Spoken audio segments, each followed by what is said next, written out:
comes a new challenger. What's up, YouTube? We are back again with another set review. This is going to be part 2, or technically part 3, because we did the leaders and the 6 spells.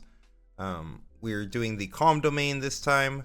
If you're not familiar, we do ratings on a scale of 1 to 10. Me, Collin, and Alex will be giving you guys our scores and letting you know why we think that that's the rating for the card. We're going to be starting off with Combat Experience this time. This is a 1 energy spell at reaction speed that says give a unit +1 might this turn. Level 6, give it +3 might this turn instead. So while you have 6 experience or more, you get the +3 effect instead. What do you think, Collin? Yeah, this is just another on-guard-esque effect. Potentially in the EXP deck is better than on-guard, especially given that it uses a lot more units, I think. So for that reason, it's probably decent. I'd put it, let's say, probably at a 4, just because it has no utility outside of that. I think this card is, and even then, like, the +1 is very, very terrible in the early game, so you have to actually get to a point later in the game where it actually does something. That's the issue with a lot of these EXP cards, is you just kind of give up the early game to get not much of a payoff. Like, is +3 that much better than +2 out of an on-guard? Probably not, and you have to play a bunch of bad cards in order to do it, so that's why I'm not super excited for the EXP mechanic, but I think this card might see play in that, so I'll give it a 4 for that reason. Alex? Yeah, I mean, I think this is, like, not very good. I think on guard is typically going to be better on average, given how the game plays with having units kind of by themselves. I think the EXP mechanic is already a little not too great, and I don't think this does a whole lot to move the needle.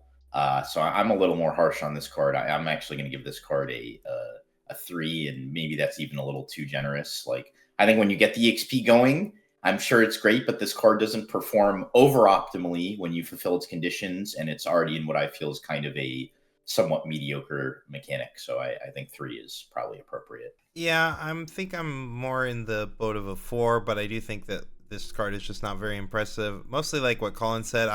I was taking a look at Experience Yi early on, and this is one of the cards, of course, I looked at, but thinking about it, like, is the payoff even really worth it? And that's where I'm like, I don't really think so.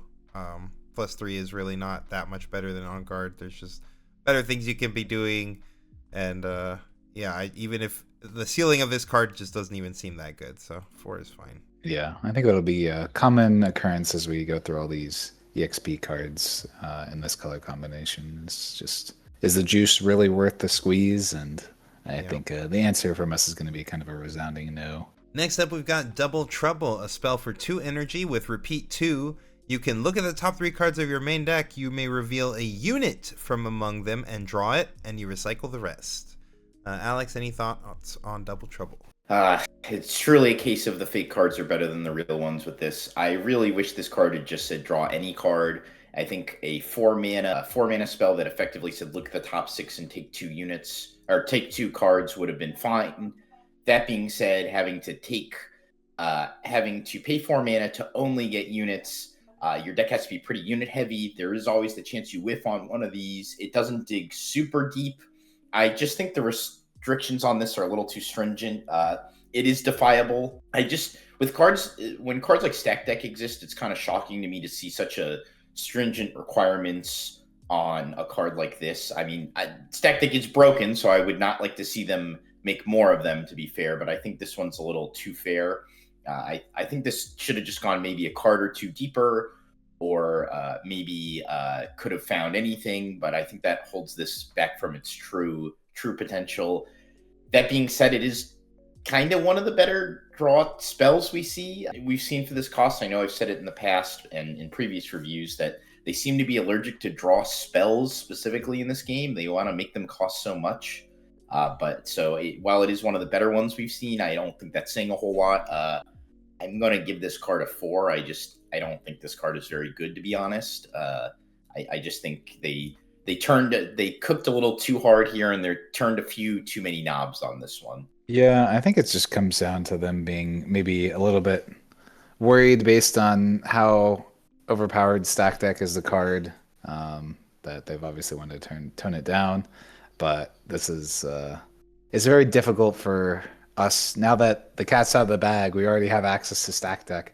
How can I look at a card that costs twice as much energy and just be like, oh yeah, that's fine. Maybe there'll be some deck in the future that's really looking for specific units in order to do like a combo or something like that. But outside of that, this game is just so tempo oriented that you just can't really afford to be spending time filtering for very specific cards like this, especially when you just have a real possibility, no matter how many units are in your deck, to whiff, since you always want some amount of spells. So for that reason, I'm gonna give it I'll give it a 3. Maybe it'll be playable at some point, but I think it'll be a while. Yeah, I think I'm more in the boat of like a 4, but I agree that the only use case I really see for this is if we get this unit combo deck, but then like units are so susceptible in this game. Like, I just don't know how a unit combo deck would really work. Like, if we're playing this on like turn 2, tapping out to grab 2 guys, then we're like playing 2 more things the next turn and they just both get singularity. Like, oh well, there goes your combo. Like, it's kind of a big issue I have with the Ivern deck right now, is just like getting all of the different traits together and actually being able to keep that on the board when you have to hold, or when you just have cards in the game like Falling Star and Singularity are just really difficult. So like the combo decks that are unit based seem like a kind of a dream right now, and not saying that couldn't happen at some point, but yeah, it's hard to see this being playable in the current format. All right, next up we've got Frisky Hunter. Speaking of Ivern, this is a 4 energy unit with 3 might, and it says when you play me, play a 1 might bird unit token with deflect here. Yeah, so Ivern support. I know that this is a card that you've played against me in our testing of a little bit, and it's actually quite good for the Ivern deck, I think. It's like multiple units out of 1 body. It fulfills 2 of your requirements, and while the might isn't too bad or too good, it's 4 might for 4 with only like a portion of it gets deflect. It actually gets a little bit bigger in Ivern because of the brush, making it like a 4 on the cat side and then a 2 on the bird side. That being said, the Ivern deck is really bad, unfortunately, so I think it'll have to be like a 4 for me. I think maybe there'll be some utility where we've seen like all the spawners that come with 2 bodies is decent, but yeah, I expect this card to be popular with all the Ivern stuff, but that's about it. I think a 4 is actually too high. I'm a lot harsher. I get in Ivern, it's better. We try to rate cards in a vacuum here, even though we arbitrarily change when we do that to suit our ratings at times. In a vacuum, I think this card is absolutely abysmal. This is like I get it makes 2 bodies, but this is like a 4 might for 4. It feels like a manufacturer, but like it's just 1 more might, I guess. And I guess the bird token has deflect, which is nice and all, but I don't think that comes up as much as one might think. I don't think this card is very good, since we've seen what 4s have to be in this game to be playable and what the other 4s do, even the no power ones. And I think this card is pretty shit in my opinion. I'm going to go with the 3. I just think competitively for 4s, even in this domain, I think this is not even close to competing with a lot of the 4s that this domain has access to. Yeah, I feel like this card's being a little underrated. I do think, like, obviously in the Ivern deck it's gonna be where it shines the most, but I think, like Collin mentioned, like if we ever get like a green white go wide deck, like there's potential where I could see this and seeing play if like you're just trying to go really wide and close out with like a stratagem or Imperial Decree. Like getting 2 bodies out of 1 card is really good for those kind of strategies. So like if we ever were there, I think like having an extra manufactor that comes with a little more might and deflect on one of the bodies is like not a terrible card. So I'm more of in like the 4 or 5 camp, but I'm probably gonna be a little spicy and give this guy a 5. Yeah, our Ivern specialist here, of course. I think it is one of the best cards in Ivern, so yeah, definitely. Maybe we'll see as we play with Ivern a little bit more. Next up, we've got Herald of Spring for 4 energy and a power. This is a 4 might unit with Hunt, and it says when you play me, gain 2 XP. Any thoughts? Prize of Progress. You've got a new competitor for potentially worst 4-drop ever printed. Oh no, Holy that's not even fuck true. This card is bad. This card costs a power and does almost nothing. Why does this cost a power? How do they determine how power costs are being made? I swear it starts at a board. I swear they're like just choosing at random. Like they know the cards they want power costs and don't want power costs on, and that's like 25% of the set, and the other 75% they just guess at random. And okay, maybe I'm over exaggerating. It's not quite as bad as Prize of Progress, but like this card is awful. Why? God, why is there a power cost? Like, even if this card had no power cost, I would give this card like a 4. Like, maybe a 4. That's 4 crazy. for 4. You gain 2 EXP. I already said I think this mechanic is not good. And it's, okay, you gain 1 XP when it has Hunt 1, and you gain 2 XP when you play me. Like, that's not a crazy level up. Like, why not make it gain like 3 XP, 4 XP? Like, I don't even think that's insane in this mediocre mechanic. But to insult me and make me pay a power for it, no, this thing can get a fucking 2. It's not quite as bad as Prize of Progress, but it's an insult to my intelligence to put a power cost on here. I can't even bear to look at this fucking guy. Get him the fuck out of my sight. Yeah, I mean, I'm not quite as harsh on this card as Alex is, just because it does do a few things for the EXP deck and is probably a mainstay in at least some quantities. These are the types of cards where they aren't as... I think it's a little bit more well-designed, in my personal opinion, just because it's a card that does something early with the hunt if you're forced to play it. Granted, the only real EXP deck that'd be playing this is Yi, that would have access to the Chosen Champion anyways, so it's never the case. But it also just gains you a flat 2 XP later, which maybe can be the break point. All the other XP cards have some sort of requirement in order to gain the XP, whereas this is just a flat, you can kind of surprise people to play this and then combine it into some other XP nonsense. This is like one of the few ETBs gain multiple XPs. I know there's the 2 drop as well that gains 1 XP. That being said, as Alex said, it does still have a power cost, so it'll never be that great. So I'll put it at I'll give it like a 4, I think. Get the fuck out of here. A 4? Are you kidding me? This is a man yesterday who was given like every accelerate unit that came on the screen like a 2. And all of a sudden, Mr. Fucking Wet Willy Vanilla here is getting a 4. You fucking This guy's kidding me? definitely not This a guy- vanilla. This guy's definitely not a vanilla. I just saw Okay, yeah, I saw the E deck playing this card, and it Yes. wasn't terrible, just because it essentially becomes a flat 5 might out of the Yi deck, because by the time you're playing this, you've already conquered with your Yi, you've played this, and it gives you the might buff that you need. It's just like, it is kind of like what the deck is needing. Obviously, I don't necessarily believe that this should have costed a power, but it would actually be quite a good card if it didn't cost a power. It'd be much more in like the This card would be like a 5, a solid 5. No, if this it card didn't would be a cost 6 power. or a 7 if it didn't cost a Yeah. power. A 6 or a 7. Yes, this card you would guys be have to think crazy about for this the- mechanic as a whole. Like, I don't care if it's God's gift to Earth for the most mediocre mechanic. You're going to play your Herald of Spring, and I'm going to summon the Elder Dragon and wipe your whole board and be like, nice EXP, bro. Like, glad that cost Well, you your a power, Elder Dragon like- can't target my Yi because I got enough XP that he's untargetable, so yeah. Well, he's- Yi still dies to we a level- stiff freeze at that point. but, yeah, okay. Well, yeah, Sure. I think this is about a 4. Like, in a vacuum, I agree with Alex. Obviously, like, in a vacuum, if you don't have all the XP payoffs, this card sucks.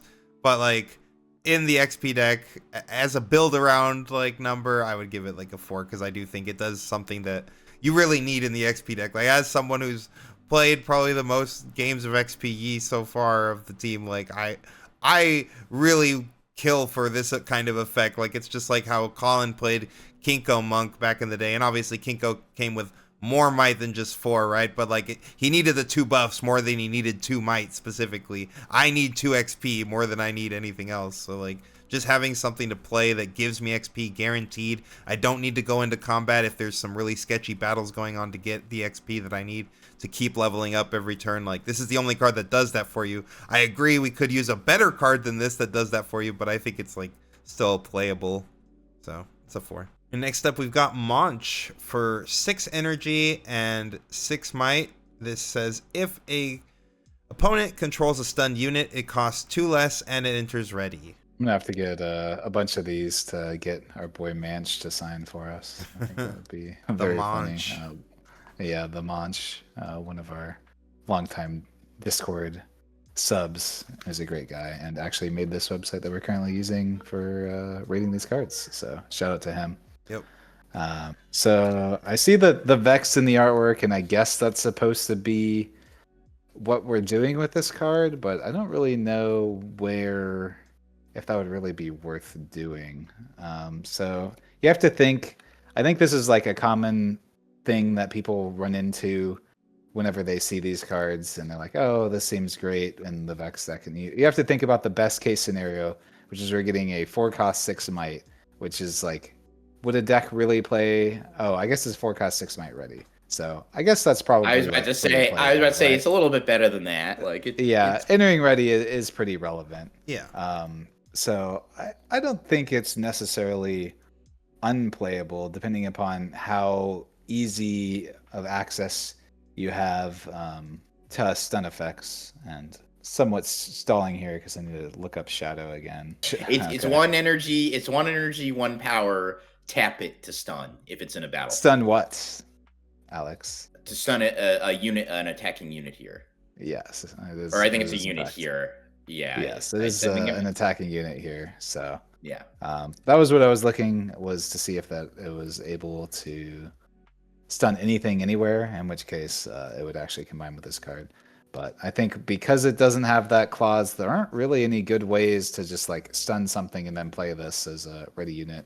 Obviously, the dream is to like, out of the Vex deck, you're holding one battlefield. You need to get into the other side, so you'd like stun whatever's there. You'd play your Manch. You'd get over there and crash in to break it. But none of the stun cards are particularly good at doing that, and essentially it ends up just like costing 6 anyways to get a readied unit, which is pretty meager. I'll probably give this like a 3. I don't see a world in which this works. Maybe there's some card I'm forgetting about. That's why it's not a 2. Is that if you could very easily get this effect, a 4 for 6 might that's ready is fantastic, but I don't see that happening very often. I've kind of dipped my toes in the water with Vex a bit, and I've played some games now and have a little bit of an understanding of the deck. And I agree pretty much with Collin said that like it's very rare that you're using stuns on offense on your turn. They're more used defensively, and there actually aren't that many good ones that work offensively. So I do think that it's gonna like I could see the potential here if they had a unit like what Collin was describing, where it could just stun guys in base. But I do think that this card is very underwhelming as of right now. There's not enough stun things to work with this. In a vacuum, it does read well, and if I'm going to rate it off of that, I'm going to give it a 4 here. But I do think currently a 3 is probably a little bit more appropriate. This is something that Vex wants. It does actually want like a unit that you can come into one side, do your stun trick, and then come in with a big guy and come to the other side. I actually think that's something that Vex could really use. There's just not really enough ways to trigger it. And at some point you're almost like, it feels like you're triggering it just for the sake of triggering it and not necessarily being efficient with your stuns. So yeah, I'll just give it a 3. I probably agree with this one here. I think it's too hard to pull off. Okay, hear me out, guys. There is one card that we know of that's pretty good at being offensive and stunning. Yes, I know what you're going to say. I knew you were going to say it. This is Leona support. So you swing in with Yellow Leona, you stun their thing, you buff your guy. Now you're swinging in with a big old Manch for 4 energy. I didn't know who was going to say work it, but I knew. I mean, I guess kind of, right? If they're holding with multiple units, which is the thing in Riftbound that they keep pretending is something that happens enough that we can design cards around it, then our Yellow Leona can come in, stun their biggest guy, kill their smaller guy, and then still leave the stun unit, because if we're ever killing the stun unit, then we don't get our Manch effect, right? Right. And then the Manch has to be big enough to Manch their stunned guy. So yeah, this is a lot of hoops to. It's the magical Christmas land for sure. Kind of hop through, right? We have to have a Leona in base. They have to be holding with multiple units, and their mites have to line up specifically that our Leona is able to attack and stun one of them, and only kill like one of those units to get pushed back and keep the stun guy alive. That seems Magical Christmas Land, if I've ever heard one. But yeah, that's maybe where I could see this card seeing some play is like in the Leona decks, because they play a lot of stun. Like even that little 3-drop that comes down and stuns something, like now this Monch can come out and like go eat it or something. Like there's a couple of lines maybe in the Leona deck. That's about the only place I would see this card though. I will also give it a 3. Next up, we've got Mutated Mouser for 2 energy. This is a 1 might unit. It has Shield 2 and Tank, also a cat. I think this card's incredible, actually. I think this is one of the better 2-drops in the set. I was playing this in Vex, actually. I think this is incredible for the Vex deck, especially. It is a great hold card. It is kind of just like another Stalwart Poro. It doesn't attack as well, obviously, can't make the trades, but a lot of the times when you play this on turn 1, whether you go first or second, you're just going to the other side, especially in Vex. Even outside of Vex, I still think this is a pretty good card. Even in like, if you're playing mid-range G, I see this being something you want. It's just another Stalwart Poro. But it also is Tank now, too, which I actually think is almost worth the trade-off of the 1 might on offense. Because, like I said, most of the time you're just going to be holding with this once it gets in there. And having Tank, too, now, maybe not so much in E, but in hold decks like Vex, you can actually put this with something else. And now this is kind of just absorbing the brunt of the damage. Like it's unlikely they'll be able to kill the other unit early. So I'm actually a big fan of this unit. I'm going to give it a 6. I think this is about as good as you can ask a 2-drop to be without being broken. So I'm a big fan. Like, love this card. Yeah, I agree with Alex. I do think it is very specific to the one deck in Vex, but I think it's kind of an auto-include in Vex. And I guess you could play it if you're looking to fill out that cat tribal as well. So gives it a couple of spots. I think a 6 is fine for this card. It's a 2-drop that you'll be happy to play it early. And then the tank on the small units is quite nice to make attacking just very difficult for your opponent for these hold decks and such. Yeah, like Alex mentioned earlier, like the going in with the Mouser in the Vex deck, like if you're going first, going in with the Mouser on whatever side you want, playing your Vex and it being able to tank for the Vex so that you can keep your main unit that you want, which is your chosen champ Vex, like it's just really good utility for the card. And yeah, blocking for 3 for only like 2 energy plus tank just seems like a lot of utility. I really like the card. It's good in Ivern. It's good in Vex. Might even have application, like Alex said, in mid-range E. So yeah, I think that the card's just a great 2-drop. I think something to note of. I think the thing to note of this about over Stalwart Poro too is that I think Tank does have some use in the late game, which is what we look for at a good 2-drops, is early game use and late game use. And while this isn't super high on the late game use scale, I do think that Tank does have some utility in the late game, especially in hold decks. So I don't think it's a total chaff unit when you draw it in the late game. Oh yeah, for sure. It can make the math difficult. Yeah, exactly. Next up, we've got Shadow Watcher for 4 energy and a power. This is a 5 might unit. This is if a friendly unit died during your beginning phase's turn, I enter ready. This is clearly supposed to be some sort of Lilia support that doesn't even do that very well. As she's the only one that's using temporary and green, I believe, right? With the sprites and all that. But then we're like doing all this payoff to have a 4-cost 5 might that enters ready. Whereas we were talking about like a 4-cost 6 might that doesn't cost a power. That was like questionable. This one now costs a power and is, yeah, this card is not good. You just can't be putting power on units like this, I think. So I'm gonna give it a 2. I think this card is terrible. I just don't see it. I agree with Collin. This is another stinker.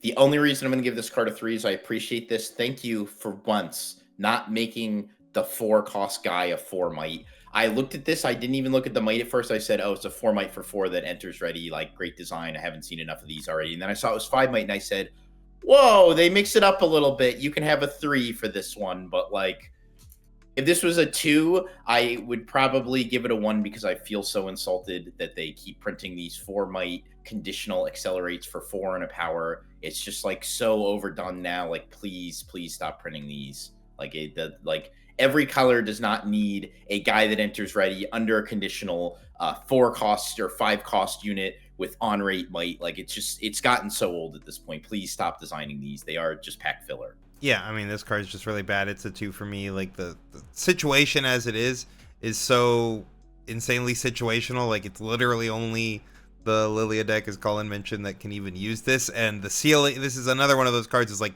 is the juice worth the squeeze? No, it's not. It's just not. Yeah, I don't even know if I'd play this card if it didn't have a conditional clause in any sort of deck. So. Yeah, it would just be a 4 for 5 vanilla at best, which is just like slightly above rate of a body, and that's it. Yeah, but it costs the power, so right, it's just bad. Yeah, it's so bad. All right, next up we've got Skyward Strike for 2 energy and a power. This says move an enemy unit, a familiar line of text, and if you are at level 6, it says stun an enemy unit. Can't say no to more charms. I mean, it's like a worse charm, but it's like, I don't know, this is still fine. Like, I see some people saying that charm should be one of the cards banned. They should have banned on Twitter. So, I mean, this is just a slightly more expensive charm that has a very real upside in the EXP deck. I mean, I don't know. This is fine. Like, if charm, what did we rate charm originally? Like an 8 or something? Like, if charm's an 8, what is this? Like a 7? Like, I don't know. This is a card that says your opponent taps out, you charm them and kill a guy. And then, like, yeah, if you're an EXP, a little bit of upside. I like this card. Even outside of the EXP mechanic, I think just giving green the option to play additional charms, like if they're maxed out and playing 3 and now they want to play a 4th or 5th one, they got this. So I'm going to give this card I'm going to give it a 6 out of 10. Maybe it should be a 7, but like I'll give it a 6. It's like a reasonable extra charm copy. That's what I see it as. I'm good with the 6 as well. You'll maybe play 1 or 2 copies if you're really trying to get those extra charms out there, but you know, when you have a strictly better version of a card, even if that card is very good, then, you know, this card costs twice as much energy as Charm does. So I can't really give it a bit higher than a 6. And out of the XP decks, maybe you'll end up playing it as it can be like different units that you target to, which is pretty cool. So it's probably better out of the XP decks, but again, this decks are probably not the best. So a 6 good with me. Yeah, I mean, we're rating these cards in a vacuum, so like I think that a 6 is a good rating for it if you're not counting it in an XP deck, like just a regular deck wanting more copies of Charm. This is probably a 6, but I do think if you were to give this a build around grade, which we don't really do on the channel, but like if you were, it probably gains an extra point or 2 if it's in the XP deck. For sure. Next up, we've got Soul Sword for 1 energy. This is a gear. It has equip for 1 calm and gives you +1 might, and level 3 you get an additional might. Colin, any thoughts? Yeah, I mean, this card is really, really bad in everything but one situation. I think in any deck, even the EXP deck.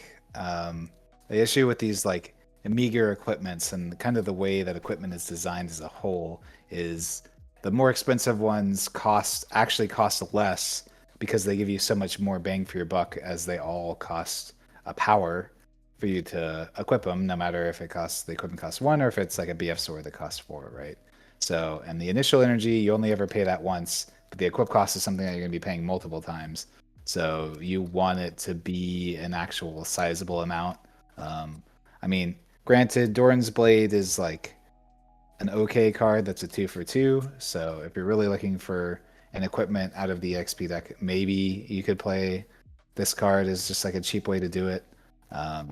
But realistically, what I'm looking for is maybe additional equipment out of Azir, as they currently only have 6 turn 1 plays and have to rely on Desert's Call, which is like an okay card. But with this card, it could give you an additional turn 1 equipment plus activate for Azir, which is quite nice. So for that reason, I'll give it like a 4.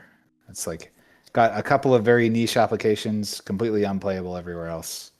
That seems like a 4 to me, and it gets pickpocketed, so never great. My one thing was just like, great, this is an Azir card, and it's absolutely unplayable, absolutely everywhere else.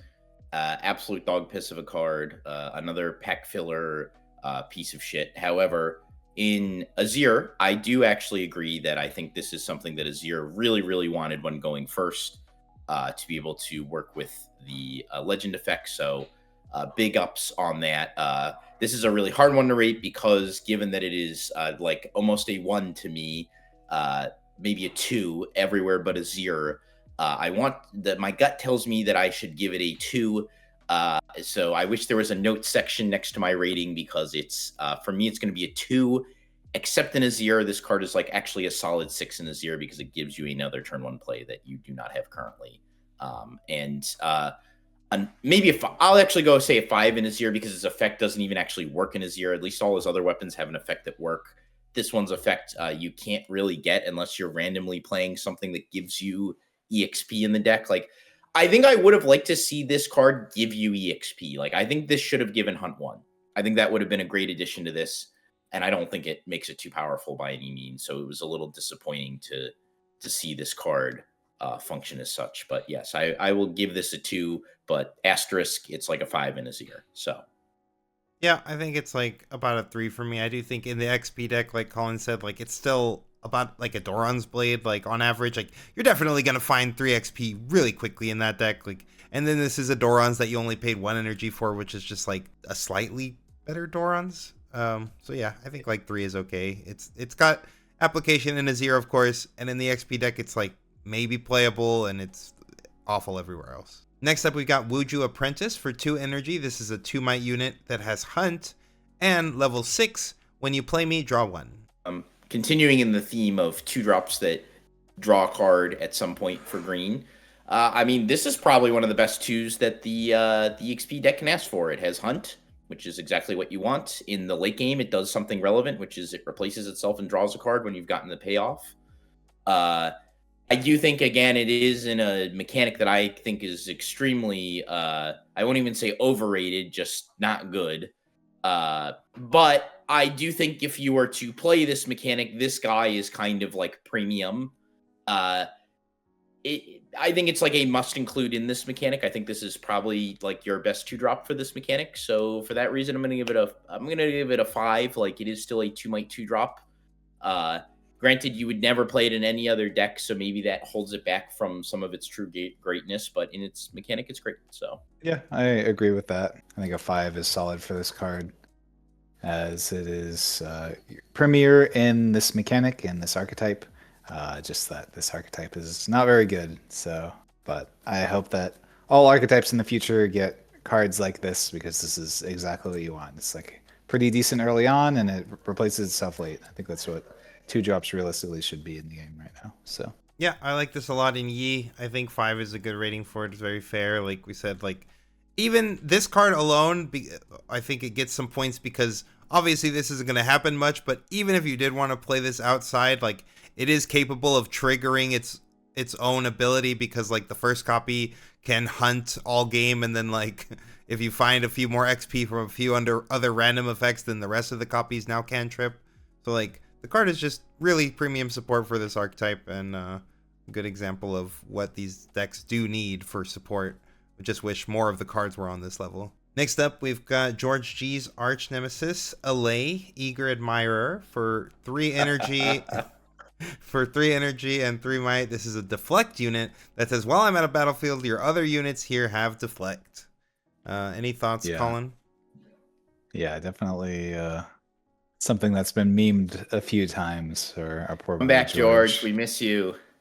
Yeah, one of our favorites, but he was the biggest hater of deflect. I personally looked at this card and said, okay, but I don't think there's any like great spot for this card, fortunately for George. Maybe there'll be a world where you like sideboard 1 or 2, but it reads a lot stronger than it plays in practice, unless you're just really looking for a 3-cost 3 might with deflect, which maybe there's some deck that will be. So I think because it does something so unique, I'll probably give it a 5, but I'd be very hard pressed for this card to see a ton of play.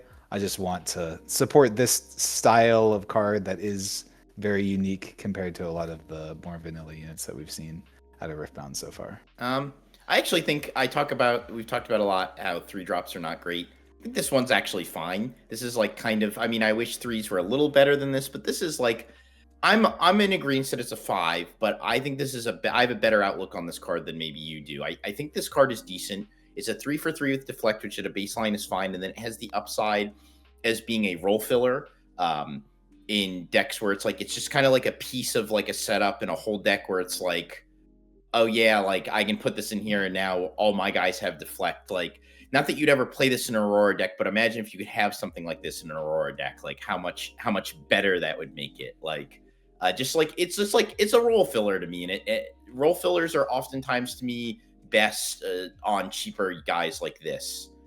So I mean, it does have the Dice of Falling Star problem, but it does have deflect. So and if Falling Star is going to take something else with it, it's also probably going to have deflect. So I'm more positive 5, but I do agree 5 is probably appropriate. Yeah, I think the card is just like, it's an on-rate body as far as like its vanilla stats go, but it's got 2 lines of text, and both of these lines of text are actually relevant in like multiple scenarios. So just seems like a slightly pushed 3, but I do think this is where 3 should be. So yeah, like I think 5 is a solid. Like, you could even make an argument for maybe pushing it a little higher, but yeah, I think positive 5. Next up, we got Back Off for 3 energy. This is a spell that has hidden. Also, it's an action speed spell, and it says stun a unit. If you play this card from your hand, draw 1. Juice. This card's nice. This is exactly what stun deck. This is like the ultimate stun card in my mind. Doesn't cost power. It can be hidden, so you can play it for free. It like functions similarly to Fight or Flight in that manner. You get a reward if you pay the full cost. It's action speed. It can be used on offense and defense. And like I said, I've been playing a little bit of Vex. This card's juice. I would say this card's probably like it's a solid 7 out of 10. This card's awesome. It's a great fucking card. Like, could even be an 8 at some point, but I'll give it a 7 for now. But I think this card is great. Love it. I would love to give this card a 10, only for one reason, and that's because the Mad Lads printed an interaction spell that does not cost 2 energy. Thank God they're really experimenting with it, and like giving us more things at different points to play around. This is exactly what I want to see out of our cards in the future. Just make them more interesting. Have different clauses like this. Like, this is a very, very well designed card. Shout out to whoever designed it. I think this is an awesome card to see in Riftbound. I'm excited for it to exist just as a solid stun card. I don't know if I'm quite as high on it as Alex is. I think I'll give it like a 6. I think it is just. Damn, this guy said it would be a 10, and just 1 extra mana drop from like 4 points. That's crazy. From like a flavor perspective and how I want the game to be designed, I think this card is perfect. That being said, we still have a bunch of nonsense cards that exist, such as Rebuke and stuff. That I think this card's I love this card. I think this card. I love this card too. Games I've played with it, it's been an all-star. Truly, like it's been. This is what I want I agree with you. This is what a good spell should do. Like, it's not broken. Yeah. It's not pack chaff. It's just a good spell, and I'm very happy with this card. Yeah, exactly. I expect to see 1 or 2 out of this in a few green decks. So I think that's where a 6 ends up being for me. So yeah, I think this is like an 8. I think this card's crazy. I think this card is like all right. I'm okay. 4 lines. I think this card has 4 lines of text, and it can be hidden. And like, we just literally got Fight or Flight banned. And this isn't exactly Fight or Flight, but in multiple scenarios, this is better than Fight or Flight because you stun their guy and you just eat it. And like, this is just a free card. Like, it's a free card. I think that's such a strong ability. Like, obviously, Fight or Flight has way more Swiss Army knife application. This is specifically a combat trick only. It's not also a mobility trick. So like, Fight or Flight, don't get me wrong, that card's crazy. Not comparing it exactly, but I do think that the hidden line really pushes this card for me, and the modality also of like just being able to draw a card if you just play this from hand. I think this card's really powerful, and I expect to see like Collin said, like at least 1 or 2 of in like pretty much every green deck. I don't see why you wouldn't want to play some amount of copies of this card. Yeah, maybe I end up wrong, and you know what? That's okay. Next up, we've got Enthusiastic Promoter for 3 energy. This is a 2-might unit with backline, which is I must be assigned combat damage last. So this is basically the inverse of tank. When I hold, buff all units here. Any thoughts from the buff man, Collin? Yeah, this card sucks. Comparing it to the 3-drop that we talked about earlier, this is like the type of card that would be very annoying to deal with if you could buff multiple times, but things can only ever have 1 buff on them.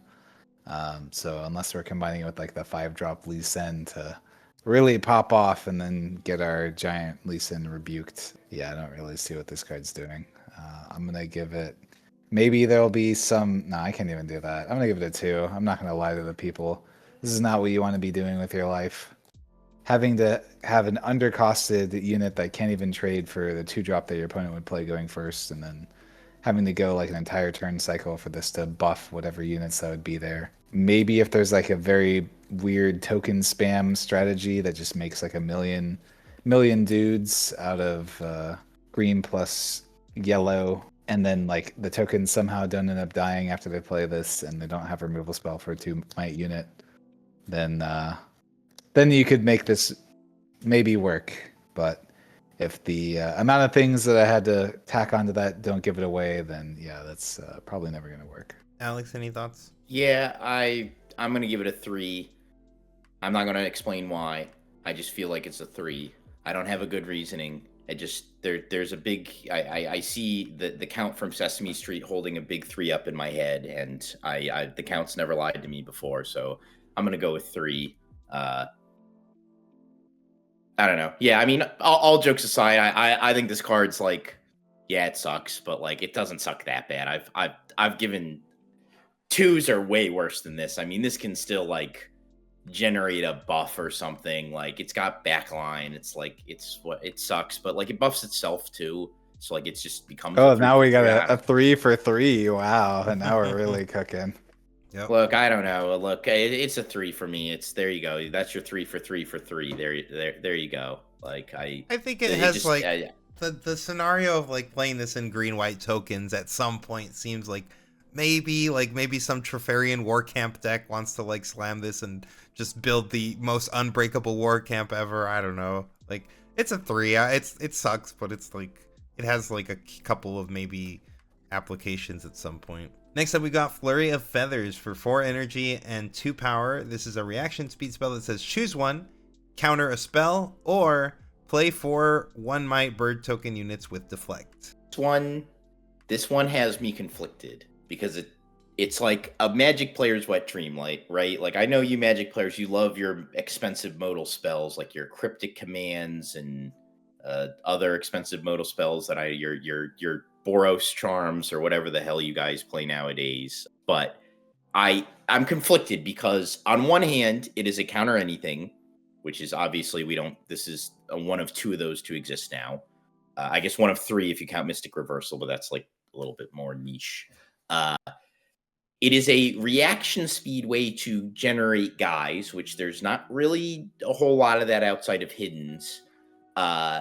And it does get to do both of these things. It makes 4 guys all with deflect. So in like some sort of go wide deck, I could see this. And all these things sound really good.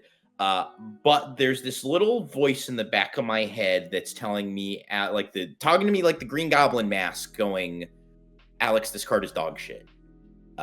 And I cannot explain to you in words why. I know that's counterproductive to what we try to do here, but I cannot tell you why, but I am convinced this card is dog shit. It is still 4 mana, which 4 mana for 4 guys is good, but it costs 2 power. That seems like a lot. Like as a counter spell, sometimes it's nice because you can leave it up, and if you don't actually have to counter the spell, you can summon the birds. But the problem is the way reaction works in this game instead of Magic is that they actually have to give you a window to activate this. So you could be holding this up all turn, hoping to stop some sort of spell on their turn, and then they don't ever do that, but then they never actually give you the window to summon the birds, or they still have mana up when they present the window to summon the birds to you. And because of that, I think this card is just, I don't know. I don't like it. I can't give a good enough explanation, I feel like, as to why I think it sucks. I'm going to give this card a 3. I think it sucks. It seems good on paper, but I feel like this card, some instinct in me tells me this card just sucks. Colin, what do you think? I'm definitely not that harsh on this card just because it does so many unique things. We have not, up until this point, had a unique way or a reaction speed way to play units, which I think is very strong. With the exception of like Nocturne off of, actually, I don't even know if there's a look at card that's at reaction speed. But being able to reaction speed play units and play units anywhere is actually quite strong. Thinking of some weird combos, because you can play them anywhere, you could like play this in a blue-green Gutter Palace deck where you have 5 cards, your Gutter Palace triggers at the start of your turn, and then you react and play this. You can't do that anymore. That was in the rules because update of the yesterday. rules update, it doesn't Yeah, trigger if you triggers. can't. It won't trigger. Ah. Yep. Yeah, I Manch see. actually messaged me because I was asking him Gutter Palace cards. He messaged me and goes, "Just so you know, Gutter Palace does not create a trigger anymore, so you can't do that." And I wasn't going to list that as a reason because I was never building blue-green Gutter Palace anyways. But if that was your intent with this card, yeah, sorry. Yeah. Yeah, If well, your that's opponent sad. opens up a position, what if your opponent just opens up a position where like they swing? You're holding with one guy on. God, what is this battlefield? The one that if you have 7 units, you hold and win the game. And then you just yeah. Grand Plaza. yeah, the Grand Grand Plaza. Plaza, So yeah. then you just like you have like 3 units over there, and then they give you a window, and you flurry of feathers to 7, and they didn't expect it, and now you win the game. Yeah. A lot of maybes, a lot of weird things that have to happen. I do think that both of those were like kind of a reason to bump it up a point for me as potential that could happen. So knowing that that's changed with the most recent rules update, yeah, definitely bumps it down to. I'll probably give it like a 4. The other additional utility it has is out of the Orin deck, you can use it as a surprise 8 might to help reinforce the battlefield, which is quite a lot. You mean Ivern? Ivern, yeah, apologies. Because the birds get buffed on the brush. And then, outside of that, it's just a counter spell in case things happen. But again, I don't know that strategy is that strong, or if that effect will come up enough to really warrant it. And then in most other situations, you're never going to want to be paying 4 energy and 2 power for 1 might bird tokens. So yeah, a 4 it is for me. Yeah, I mean, it's a 4. It makes 4 birds. It gets a 4. Lots of 4s. Yeah, I think the main utility of this is in Ivern. Like, that's where this card is just reaction speed 8 might at a battlefield, which is pretty strong, especially spread across a bunch of bodies that your opponent can't really target because of deflect. So that's where it's going to shine, I think, the most. Next up, we got Forgotten Signpost for 2 energy. This is a gear that has an action speed effect. You can exhaust a unit you control and exhaust the gear. Then you move a different unit you control to the location of the unit you exhausted to pay for this ability. Okay, I'm gonna have to read this one a few times. So give me a second. Did the same guy who write the ricochet grenade or whatever it is? The what? Okay. Pay for this ability. Okay, I see. So we tap a unit and then we get to move something to wherever the tapped unit is from.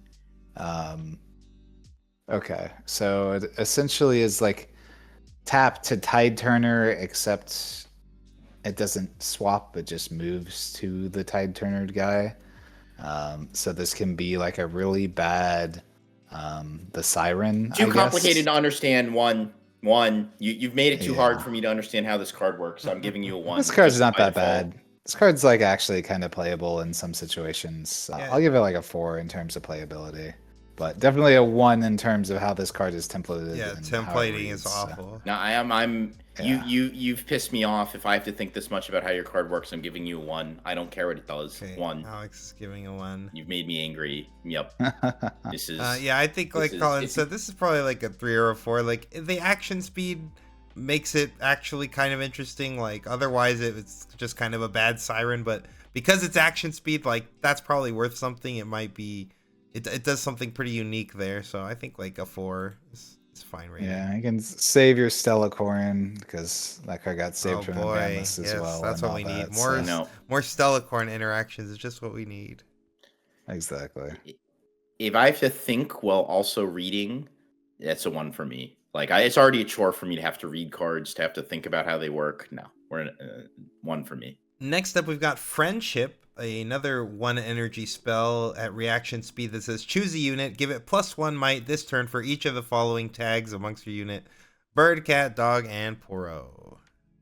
Any thoughts, Colin? Yeah, I was gonna ask you first, to be honest, on this one, given you're our Ivern specialist here, and this is a card that does absolutely nothing out of any deck other than Ivern. So even in Ivern, this card's not good. We already talked about how like in the XP deck, like the additional on guard ceiling card was like not very good. This is way worse than that card. You need to have 4 different kinds of units with 4 different keywords just to get a +4. And +4 for 1 might is an insane combat trick, don't get me wrong, but like you have to literally set up a board in a deck that has no draw. You have to consistently set up a board with multiple different keywords. You have no guarantee you're even going to draw all of those keywords for a while. And yeah, on average, I feel like this card is more than not off going to be like a +2. So it's just like an on guard that you can use even if you're not alone. And that's just like barely okay, especially with Dreaming Tree gone. It's really not that okay. I just think this card's not very good. It's like a 3 for me. Maybe 2. Yeah, I kind of agree with the 3. And that's kind of my take on these cards as well, is that even when they are in like these tribal synergy decks, they tend to underperform a lot because the way that these decks are built, right, is that like in an ideal world, not saying this is where we're at, but when you're in the position where you have all 4 of these card types, then you should already be in a winning position because it was difficult for you to assemble this in the first place. So this card is only going to benefit you in a game that you are going to win anyways. And then in all the other games where you're really struggling from behind and you're just like trying to desperately to catch up, and then you draw your friendship that now is like a 1 energy +1, like this card's just awful, right? So I think these cards are very designed in a win more fashion, which is not really what you want. Yeah, I did not play this card in my Ivern deck at all because it's just not good. Alex, any thoughts? Nah, just parrot what you guys said. I'll give it a 2 just to be. Yeah, I was about to say I'd give it a 2 if the artwork wasn't so cute. So yeah, it's probably I don't like cats, closer to so. a 2, honestly. Yes.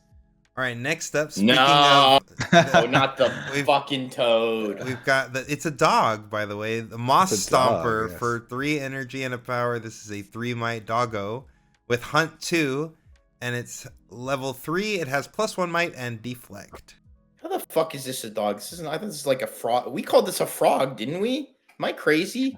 Am I having some like? I could have sworn. Look at the we were keyword. calling this a dog. Look at the keyword. I see that it has the keyword dog, which It's a improves dog. my opinion of it, but not by much. I'm sure if Vero were here right now, he'd be like, "This card's an 8 out of 10. It's the only way you can win the game going second," or however his voice sounds to other people. But yes, this is. I mean, it's not the worst hunt card, but like a 3-drop costing a power is egregious. Like I ain't never trying to pay a power on going second. Like that's now you're just mega in the gutter. Like and I mean he does have a good effect, don't get me wrong. Hunt 2, a 4 might for 3 with deflect, but he costs a power. I don't know why this had to cost a power. It'd be really good if it didn't cost a power, but not like, oh my god, ban the frog, dog, whatever he is.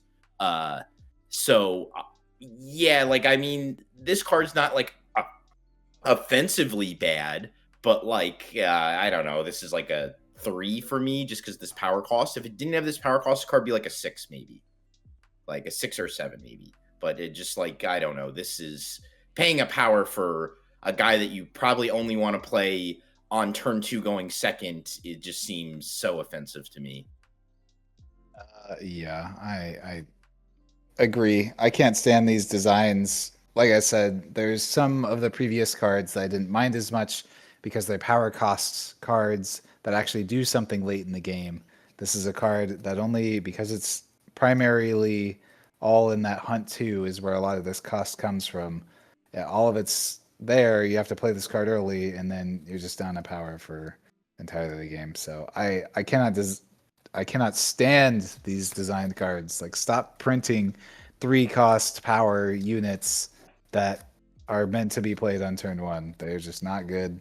And even when you have ones like Ari from set 1, that is essentially a 3-cost 5 might unit, it doesn't see any play because it's just so detrimental to spend a power early that just sits you so far behind.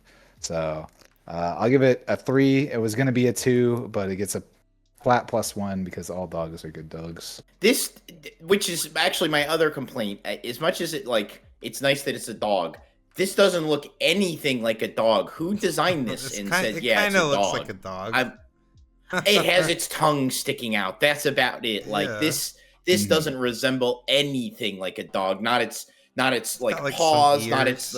it's got leaves. Like I don't know. I mean, it's a moss stomper. I'm sorry. I'm sorry, Dark Glow, but your interpretation of a dog is I know art is up for interpretation, but no, I'm sorry. I don't see the dog here. It's lost on me. Yeah, I mean, I think this card sucks. My main issue with it is the same as we talked about in the Fury video, where Collin brought up just like you're down like 7 energy across like the course of the game or more when you start play this on turn 1, and that's when this card is meant to be played. That's the issue. Is like they designed these meant to be played early, and they set you back that far, and definitely not worth the squeeze. Like the juice, not at all. Like this is a very like subpar unit to set you back that far across the course of an entire game. And if anybody wants to know, this is what a dog looks like. Look at her. She's absolutely adorable. Look at her, how cute she is. Speaking of adorable, here's our teammate Trevor Snoozebottom for 3 energy and 3 might. This has shield +1, and when I hold, play a ready 3 might sprite unit token with temporary here. Yeah, this is like part of the archetype that they're trying to push on. Lilia, I guess, is like a weird sprite hold synergy sort of thing where you can hold with your sprites and then they die. You have to use the 5-drop to give them tank. Is the main issue is that you don't even really want to be playing that 5 cost, because the 5 cost for 4 mites in order to give all of your tokens tank, which is what you need for any of these things to even do anything. And that's just very, very below rate and is just going to die to any sort of removed spell, at which point your deck no longer does anything. So very, very sad. I do think that it's like a shield guy, I guess, that can kind of help you hold. But the issue is that like if the sprite token doesn't have tank, then they're just going to kill that one last. So, and temporary units don't actually score you hold points. So I'm pretty down on our boy Trevor. Much better player than he is a card. I'll give him a 3. Yeah, I mean, he's a 3 with the shield that actually has an effect. I mean, I can't go that hard. Like, he is still, like, technically, like, even if this guy was a 3 might with the shield, he'd probably be a 3. If like a 3 for 3 that had shield 1, I'd be like, this guy's a 3. He's effectively a vanilla with a little upside, but he does have an effect, even if I don't think that effect's real. I'll give him a 4. I know all that talking and just give him 1 more point, but I think he's a little bit better than a 3, even if I don't think he's great. Like you could, yeah, I'll give him a 4. 4 is fine. Yeah, I think he's like about a 4. I think 2 lines of text, again, a 3 for 3 with 2 lines of text, like it's still a pretty good card. I don't think that you'll be pulling off his hold that much, and I do agree with Collin. Like either this guy, I would have maybe rather have had backline on him than shield. That way the sprite unit token could like block for him or something. But yeah, the shield is still like somewhat relevant. He's slightly above rate when blocking, and he does more things when holding. So like this unit's all right. Give it a 4. Next up, we got Honey Fruit for 2 energy. This is a gear that says this enters exhausted. Reaction, you can tap it to add a power, and at level 6, you can tap it to add an energy and a power. It is like I can see the look on Collin's face right now, and I know he's like, what? But I actually think in this questionable mechanic, this is not the worst card ever. I don't think this sees much play outside of this mechanic, but I can see where this card can be good in this mechanic. I think adding having an effective mana power rock is kind of nice in this mechanic. That all that being said, this mechanic sucks. Like all mechanics that suck, its ceiling is incredibly limited. I don't think this card had to say it enters exhausted. I like to see them learning from their mistakes of cards that generate power and energy with the seals. So I wish the seals had that, but a card that costs 2 energy probably didn't need it. I still think this card is like kind of all right. I'm going to give this card a 4, but it's a positive 4. It's not a negative 4. It's a good 4. I think this is like, I think if like in a world where you wanted more mana rocks, this one doesn't cost a power. I just think this card didn't enter exhausted. I actually think this card would be like a 5 or a 6. I think this card would actually be very reasonable. Yeah, I could kind of see that. My look on my face is because the second line, or I guess the third line of text is actually blank. I don't know why they printed that, because the only time that you're ever using this for its mana rock is like when you're level 6, which is probably going to be like turn 4 or something like that. And typically, the only time that you're ever using a mana rock is to accelerate a turn in the early game so you can get ahead, right? And this card just instinctively doesn't. It just doesn't do that. Like because you have to get to level 6, you have to have done a bunch of stuff in the game, and then your payoff, is you get 1 extra energy out of your honey fruit. Incredible.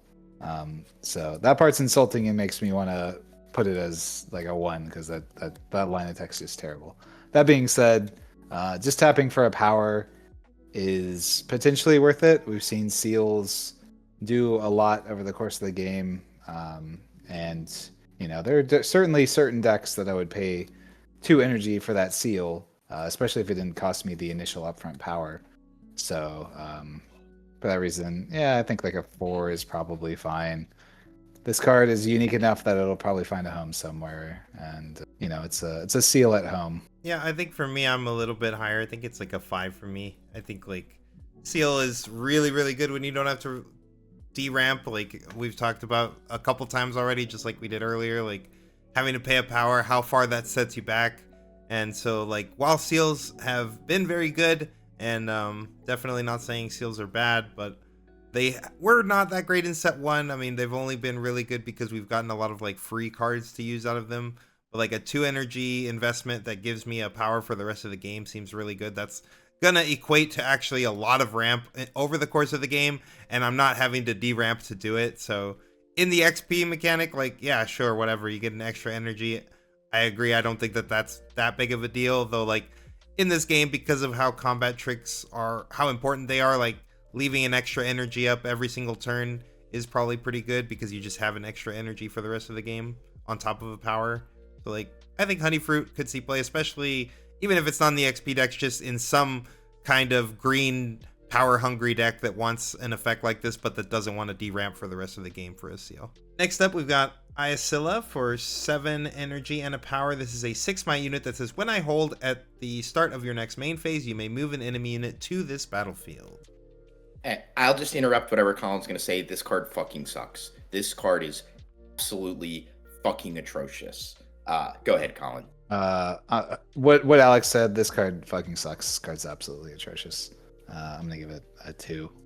It technically has some amount of text, but it's not text that will ever happen. This is like the boss monster of Vex that you're supposed to put, but it doesn't even have backline. So like they can just come in and break it if it's going to be that big of a deal. And you spent 7 energy on what? That guy that dies to half of a singularity. Yeah. I mean, you do have all your mana up when this triggers, but like just play Blitzcrank. Like Blitzcrank is probably actually better than this. I think this card is completely abysmal. It cost a power 2. For some reason, they felt the need to make it lower than rate. Like they felt it needed to be 6 might because 7 was too good. This pretty much has to be holding solo. Like, why doesn't this have tank? Like, couldn't they have just given this tank? This card would actually be decent if it had tank, but now it has to hold solo, or you have to pull in something that's bigger than your whole battlefield. This card is absolutely atrocious. I'm going to give it a 2 as well. Like, I think this card is just, I do not understand why, but like so much can go wrong with this. Like, I hate to even say dies to Falling Star. It's an egregious thing to say about a 7-drop, but like, this motherfucker dies to Falling Star. Like, dies to Singularity, like Colin said. Like, yeah, this card sucks. Like, this card is premium hot ass. Yeah, I do agree the card's pretty bad. I could see scenarios, but of course you'd already have to be winning extremely hard for those scenarios to be good. But like in the scenarios where you've like, for the most part, cleared your opponent's board and they're having to develop every turn and you're just like holding with one of each of these guys on each battlefield and you're just like pulling in 2 guys a turn and eating everything they play for the rest of the game, like you'll win the game that way. But like that is definitely Magical Christmas Land, and this thing costs so much. Like 7 is quite a big cost and a power as well. Like I just don't think this is good for the rate. You also already have to have control of a battlefield too, because if you don't play to a battlefield, now it takes another turn on top of the turn that it takes that it has to hold. This seems awful to me. Yeah, it's probably like between a 2 or a 3 for me, but I'll go with a 2 because everybody's hating on it right now. I mean, I think the effect is really strong, but again, when you have a card like this that doesn't even have, if it had backline, then it would make a little bit more sense as to where it's supposed to be. Backline or tank. Yeah, sure. Either. I yeah. take either. I think backline because Yeah. I want to keep using the effect, right? Sure. Backline. It doesn't matter as long as I can have it here with another guy, and either he's the intended target or my other guy is the intended target. I don't care. Somebody has to be falling on the sword though, and yeah. Next up, we have Ivern Nurturer for 5 energy and a power. This is a format unit that says when you play me or when I hold, look at the top 3 cards of your main deck. You may reveal a unit from among them and draw it. Recycle the rest. Then if you revealed a bird, cat, dog, or Poro, you do this. Buff a friendly unit. I can start since I'm the Ivern guy. Unfortunately, I somehow became in this position. I like Ivern, and I like tree decks, by the way. Shout out to the Force of Will knowers. But yeah, unfortunately, this tree deck was not very good at all. And yeah, I think that this card was like, I was testing a little bit with this card. I wasn't in my initial Ivern build. I tried it a little later, and it like was just like okay, like it's a card that replaces itself and gives a buff somewhere most of the time. But like you can whiff, and then you give no buff and you don't draw a card, and that's like really feels bad. You don't want to play 5 energy and a power for just like a 4-mite dude that has Ivern keyword. Like that's a terrible card. So like I think that the ceiling of this card is even that great. Like obviously if you can hold forever on the brush and this guy's like buffed up and holding for 6 and drawing you a card every single turn, that's like super juice if you can get that going and if you can truly hold for that long. But like this guy again doesn't have like backline or something to really facilitate that, and his might is not all that impressive, so it's going to be hard to pull this off. I think for the Ivern deck, like this is probably like a 4 or a 5, but like in a vacuum this card's like probably like a 3. Yeah, I kind of agree that it's just like they put such a heavy cost on these effects that like maybe draw a card for some reason, and then like cards like Kaiser Survivor exist where just for such a little cost comparatively, we're drawing so many more cards. So and then again, it's that pesky power there every single time. I'll give it a 3 as well, just because I like the Tree Man. I think what he's doing is cool, and this is the type of deck that gets a lot of people into Riftbound because they want to play with all their tribal animals and stuff like that. I just wish they made him a little bit better. That's really all I had asked. Anything to add, Alex? No, something notable about this card is it says do this. Why does it say that? Am I missing something? Why can't it doesn't just say? Yeah, that's just how they decided to template. This is how. Okay, that makes sense. Okay, I was just kind of curious about that, but yeah, I'll give it a 3. I mean, I don't feel strongly about this card. It being under might too. This could have been a 5 for 5, and it wouldn't have moved the needle at all. Yeah, it is what it is. Next up, we've got Nami Headstrong. This is a 3 energy, 3 might unit that says you may pay an additional power as a cost to play me. When you play me, if you pay the additional cost, stun an enemy unit. When I hold, the next time you play a unit this turn, ready it and buff it. Broken as fuck. This card's absolutely snapped. This is what a 3-drop should be. This is probably a little overtuned. I might argue this is the best 3-drop in the game. This card is absolutely a fucking broken unit. Not just like, I mean, this is broken in Vex, but it's broken in so many places. Just having a way to give your guys the ability to enter ready is absolutely insane. And not to mention they get a buff too. Like, and you have a stun guy that doesn't cost you extra energy. You can still play it for 3. This card is cracked beyond belief. This is the best a 3-drop I think ever gets. Like, Lucian is like the only thing that's like even compares to this right now, in my opinion. I'm giving this card a 9 out of 10. I think this card is so much utility. It's so good. It does absolutely so much for a 3-drop. A 9. That's crazy. 9. This card's insane. Insane. Like, I played 2 games with this card, and I was like, holy fuck, this card is broken. Like, and granted, I was playing it in Vex where it really shines, but like, I don't even care that it dies to Falling Star because it doesn't cost me power. And when it resolves, it's insane. Like, just think about the idea that, like, on turn 1, you play this, your opponent comes in with their guy. You go in with your guy. If you can defend this with any means, you can defend this whatsoever. You just now, your next guy's ready and has a buff. Like, this card, I think, is like maybe 9's a little of an overshoot. Maybe it's closer to an 8. Maybe it's like an 8. Like, yeah, maybe I'm overshooting it. I'll give it an 8. I'll adjust. I'll now that I've calmed down, I'll give it an 8. But I think this card is absolutely cracked. This has 3 incredibly, well, I guess it's technically 2. two lines of text. Yeah, it is 2 incredibly relevant lines of text on it. Stunning for no extra energy on a 3-drop is already insane. And then having something that just, like, no other card, I think, lets you just have an engine that's letting guys enter ready like this. No other unit does this. Not this efficiently, at least.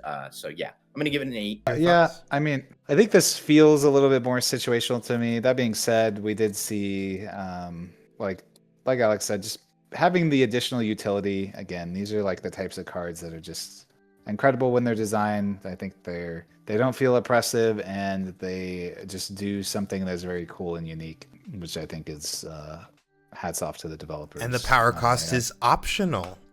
Yes, the optional power cost is like the big thing. Optional chef's kiss.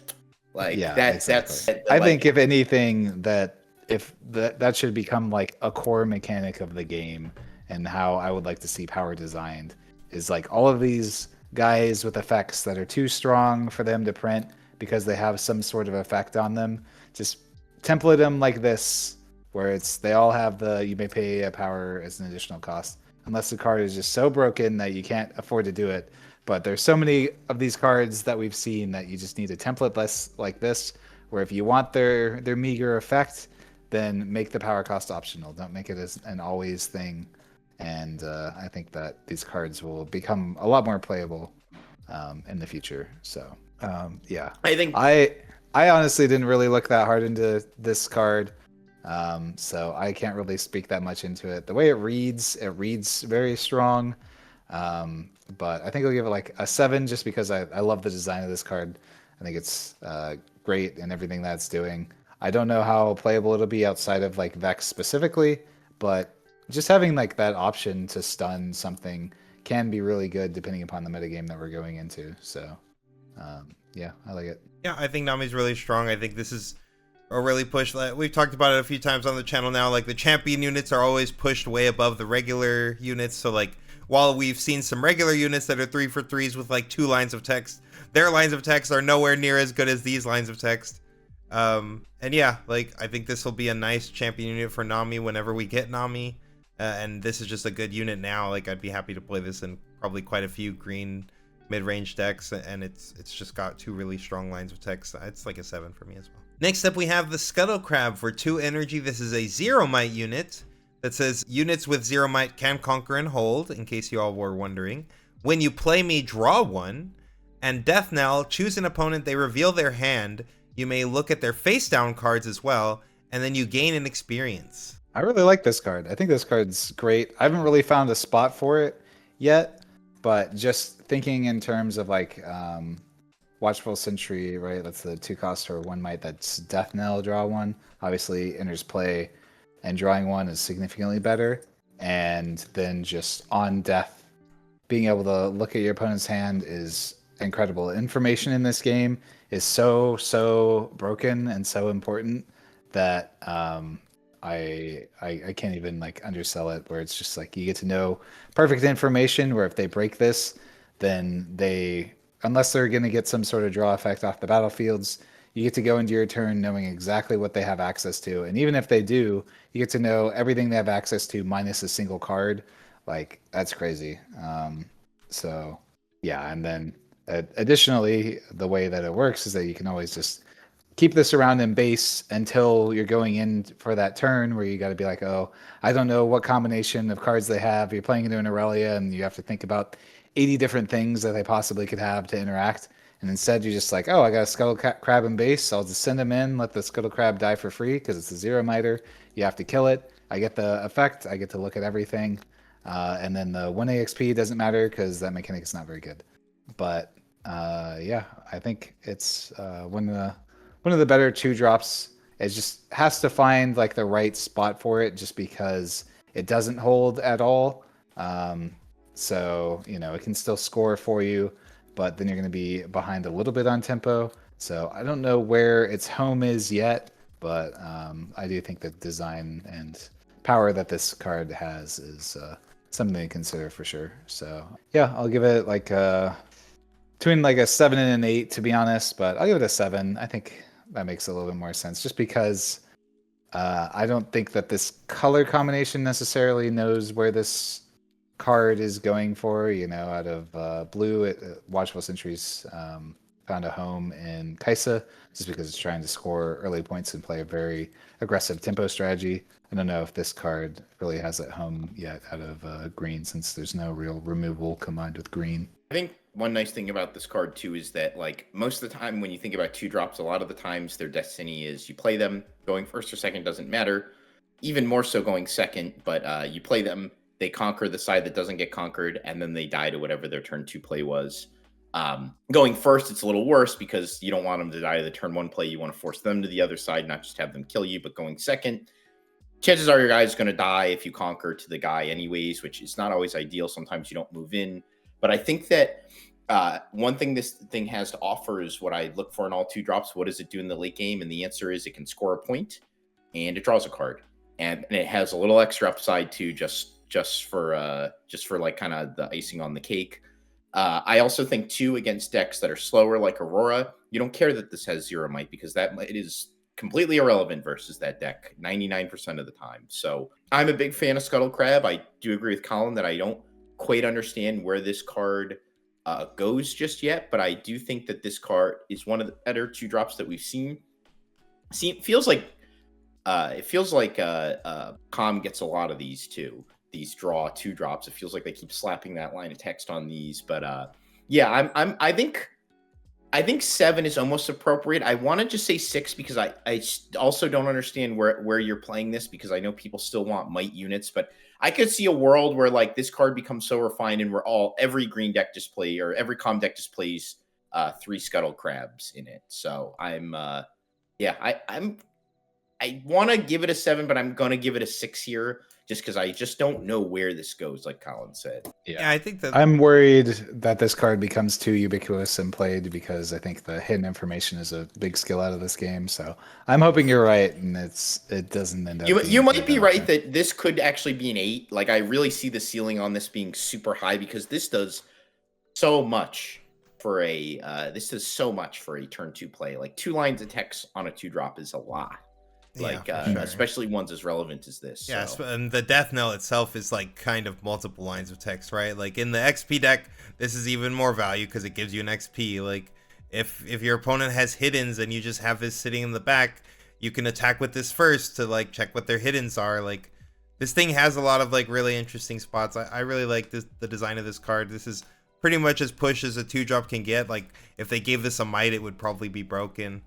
But yeah, I think it's between a 7 or an 8 for me. I'll go with a 7 as well. I just think this card is really strong, but yeah, we'll have to see where it finds a home. Yeah, A+ flavor as well. Next up, we've got Tricksy Tentacles for 4 energy and a power. This says move any number of enemy units with the same controller and a total might of 8 or less to a single location. Collin. Yeah, I've seen this card and wanted to give it a shot out of a couple of decks, just because it's like a way to, or specifically out of Vex, I guess, as a way to maybe pull in a bunch of different units and make something happen, as a way to clear, because typically the Vex deck only really has access to like Charm and the Kick that we saw earlier as like 1-for-1 removal, and this is the only way to maybe pull in like multiple units and do it that way. But it's pretty rare that you kind of want that effect, I think. So I would say out of all the cards that we've seen so far, this is kind of one of the hardest ones to evaluate, because it is a charm effect, which we've determined is very strong. And if you can set up such a situation where you pull in a bunch of guys at the right time, and maybe you have like a blast cone on or something like that to stun whatever the biggest one is, then it can be really, really strong combined with like the Vex tank and all that. But it might be a little bit too magical Christmas lands, and especially when you're costing 4 times as much as a charm, or 2 times as much as the Kick, then you got to be at least pulling in 2 units pretty consistently. So I think this will be very much so like a meta call, maybe sideboard 1 or 2 out of the Vex decks based on what you're playing against. So for that reason, I'll give it like a I'll give it like a 5. I think I've got high hopes for this card just because I do think Charm is very strong. I could see this card being completely unplayable, and I'm wrong on it. This one is just going to take a bunch of testing, and it's a very meta dependent call. If you're running into a bunch of tokens that are giving you a problem, then you can side out your charms for this and use that to pull a bunch of stuff in at once. And but it probably won't ever be good enough to main deck. Just a really good sideboard card. I want to say that this incidentally, I don't even think this was intentional, but this has the greatest flavor text of maybe any. It's top 5 flavor text forever. Read it. Yep. Yeah, Come on. Not exactly charm. You said it yourself. This card is not exactly charm. Come on, it's genius. That's pretty good. It's so That's pretty good. Genius. I don't even think they thought about that, but it's so perfect. I actually want to ask the person who designed the flavor text on this, like, did you know what you were doing when you made that flavor text? So for flavor text, it's a 10 out of 10 for me. But I actually think somewhere this card does see play possibly is in like an Aurora Yi deck, where like they're just like, all right, I need to clean up some chaff units. Let me grab them all in, pull them into my Dead Bloom with little risk to me. Maybe it's a little too pricey. I could see that too. It doesn't have action. But I'm a little hopeful for this card a bit more than you. I'm going to give it a 6. I don't think it's much better, but I do see where this, like, there are some decks like Into the Vile Maw. This is crazy. Like when you pull them into the Vile Maw, I think this is insane. So that's where I really think it gets insane or gets crazy.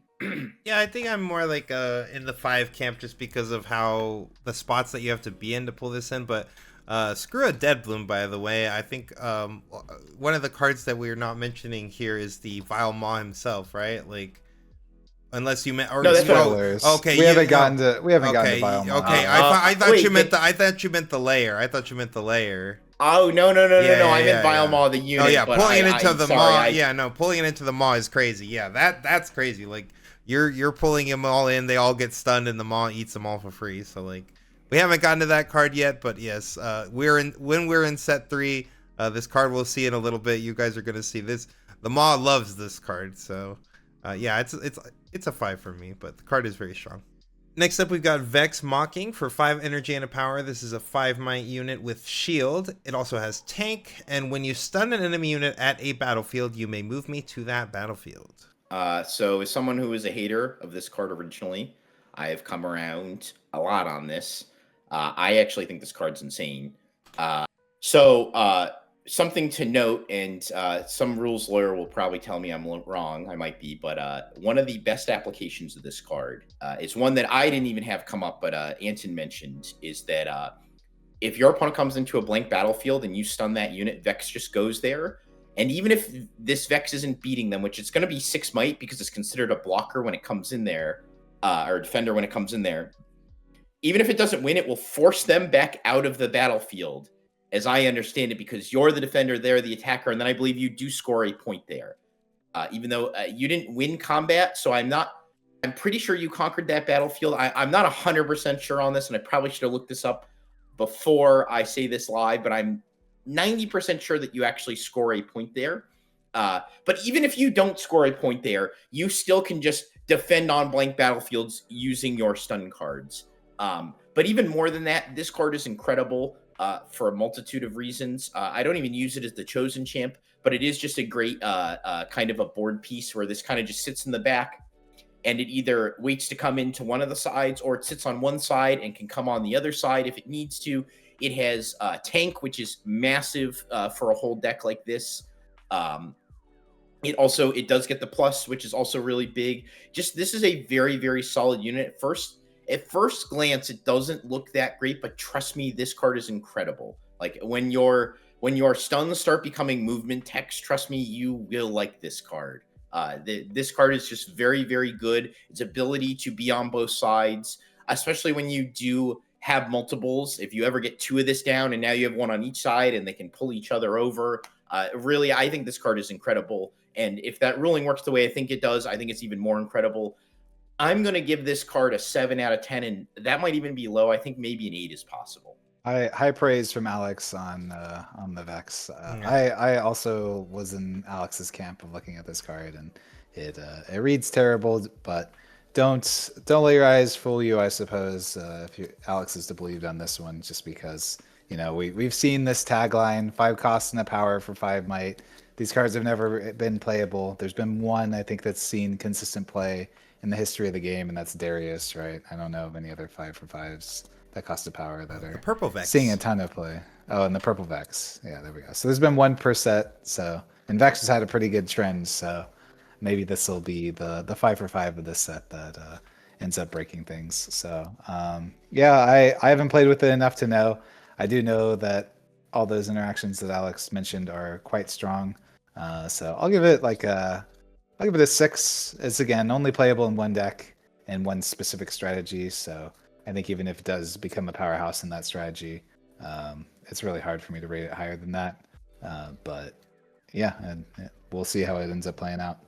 Yeah, I think it might have a little bit of application in Leona as well. But of course, Leona is a meme. We know the best of Leona is rotating very soon. But this probably is a card that does see some play in Leona as well. But I do think, obviously, the Vex deck will probably enjoy this card. I do think that is how it works as far as, like, if it's an open battlefield and you both go there and you ride in, you go in before they've actually, like, started contesting it, then you are still the defender, and of course they will get pushed out because they're stunned, and if you will actually score the point. That is how I believe it does work. If anyone wants to comment below and let us know otherwise, that's my understanding. But I will give this card a 6 as well. I do think it's really strong support for the deck and for stun decks in general. Next up we have Yumi, Magical Cat. This is a champion unit that costs 3 energy and a power for 1 might.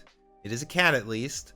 When I attack or defend, give one of your other units here +3 might and tank this turn. Any thoughts, guys? Yeah, this card's terrible. Fucking abysmal. Yeah, 1. awful. I'm gonna also give it I think a 1. This is a real 1. It's a 1. This is prize of progress tier. It's a 1 all around, guys. This is just not a good card. Like, this card looks like it really would have wanted, like, ambush or like just better stats. I mean, if I'm paying 3 and a power and this thing gets killed by, like, anything, a Bellows Breath, a freaking 2-drop swinging over it, like, this thing dies to literally everything. Why does it cost a power? This effect isn't even that good. The ceiling of this card is literally not that good. Like, I don't understand it all. It's just it's like providing a 4 might. The +3 it's putting on the tank guy is 3 might that it could have. So it's pretty much a 4 might that just makes something else tank to keep being a 4 might over and over. It's like a 4 might that's just like harder to kill. I do not know why this costs a power. I'm giving this card like a 3 if it doesn't cost a power. To insult me and put a power on this is just fucking crazy. Maybe there's something I'm missing here and there's a play pattern, because this seems crazy to me that this card is so abysmally bad. Like, I get why cards like Prize of Progress, some throwaway nothing card, is terrible. Like, I get why some of these vanilla no-name creatures, but to have a champion unit that is this insultingly bad, this card sucks. This might be one of the worst cards ever printed in Riftbound. Like, it might be bottom 10. Yeah, it's again, it just comes down to the power thing. This is a card that you need to play early and then also combine with another unit in order to get what is not a bad effect, being able to get +3 and tank to the other thing so that they have to break through all of its might, and then it just like kind of sticks around. But then you have this 1 might cat that can just get pinged off very easily. So next up, another cat that I don't think is nearly as bad. For 6 energy and 2 power, the Alpha Wildclaw is a 7 might unit with tank. Your units here with less might than me can't be chosen by enemy spells and abilities. Yeah, notably this does work anywhere, but things just have to be in the same location. So if it's in your base, then they can only target this, notably with cards like Singularity and such, which can be quite strong, just kind of preventing your opponent from killing everything else. That being said, the issue with this card is that effect is much stronger on something that's weaker typically, because whenever I'm using my spells, if there's something that you invested 6 energy and 2 power into, that's probably what I want to be sending my spells at anyways, right? Yeah. So I think that's kind of its biggest downside, outside of, like, obviously being pretty good in the Singularity and Falling Star. If Stupefy didn't exist, God, do I hate that card. So for that, I think it's got some playability maybe very niche, but it is so expensive. So I'll give it I'll give it a 4. I was gonna give it a 5 just because I know Anton has liked the card, but yeah, It's I think it's okay. like a 4. Yeah, Alex. I like this card. I'm going to give it a 6. I think it is another like kind of a role filler where it's like a piece of a setup board that I think is quite good. I think the tank is nice, so it works kind of efficiently in Battlefield. But the thing I respect most about this, I do hate the double power cost, but I respect that they gave it this extra might so that it actually like it worked on because 6 is a very relevant breaking point in this game, I think. And I like that it doesn't die to Singularity or Falling Star in one hit, like Colin said. So I think that extra might actually moves it. I think otherwise it might be like a 5 for me, even if it costed 1 less power. Like it was a 6 for 6 with 1 power. I would rather just pay the extra power and not have this die to a Singularity or a Falling Star or some like measly little nothing. And I like that it works in base. It doesn't have to be at a battlefield. I like this card. I think it's a 6.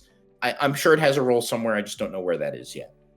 Yeah, I really wish this thing didn't cost 2 power. That's like the big thing for me. I do think 2 power is a lot of investment, and like Colin said, like you are going to be throwing a lot of your abilities at something that has this much stats and that costs your opponent 2 power. So like, thankfully the breaking point, like Alex mentioned, is pretty good, but it's like a 5 for me. I think the card played pretty well when we played it.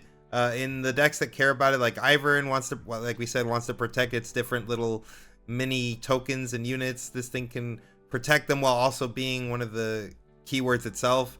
And then like the tank and the 7 might just seem like a overall relevant line of text for a pretty decent size mid-game bomb. I broke the stream a little bit, Anton. I disconnected for a second. I Oh don't know how that'll affect things. no, on the my end recording it'll look fine. Yeah, it'll be fine.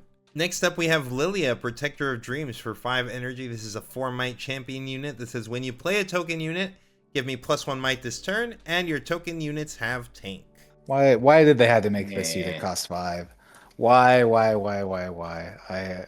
really liked the Lilia deck, and this card was being so close to every other 4 for 4 that we got. I mean, they printed Vex, they printed LeBlanc, and they're just like, Lilia was like, oh, that seems too good. We'll make her cost the extra energy, which is like the all the difference in the world, to be honest.